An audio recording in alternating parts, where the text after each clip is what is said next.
What's going on, you guys? I'm going to hit you with a quick tank review, my first ever. So this is a Ninja 68 cubic inch, 4500 PSI carbon fiber tank in lime green flavor. You can see I got my little dollar store tank cover on there. Just a ball that I cut off the end of and shoved it on there. Get a lot of compliments of this, so just want to let you guys know, dollar store, if they don't have it in stock, Amazon has a 6-pack, a variety of different colors. I think it was like $5 or $6 for that, and you just slip them on. Works just fine. So this is a badass fucking tank. Not as light as a super light, obviously, because they wrap their carbon fiber a little thinner on the SL, but just as durable. I don't know how they did it, but Ninja's working some wonders over there, so good job, guys. So this tank has the V2 Pro Reg on it, which I don't know a whole lot about, but I do know what makes it a V2 Pro Reg. Basically, there's 2 O-rings on there. It seals up a little better. Although, I mean, I have, all my other tanks have 1 O-ring, and they don't leak or anything, so I don't know what the second O-ring does besides rub your back at night and tell you that you're handsome. I don't know. Also, there's a ball bearing in there, not a little tab, so you can't really, I can't set it off with my finger to spray air on my finger like you can with the other pen. And this is kind of a good and bad thing. Apparently the ball bearing is supposed to be more responsive and let air flow out smoother, so you get more consistency and velocity.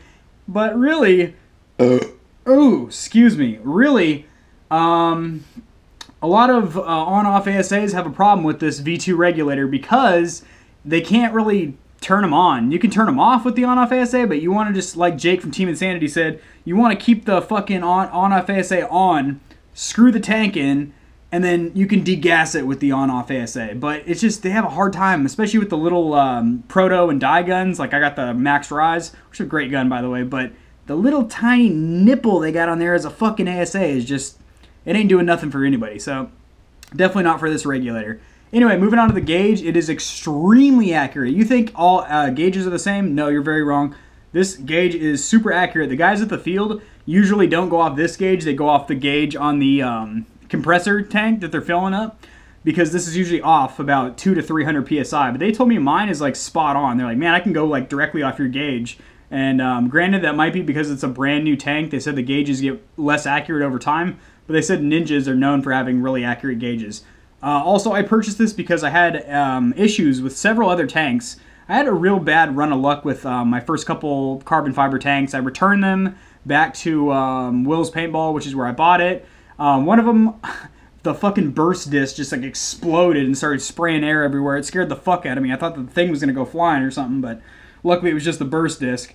Ninjas don't have any issues like that. They are super fucking reliable.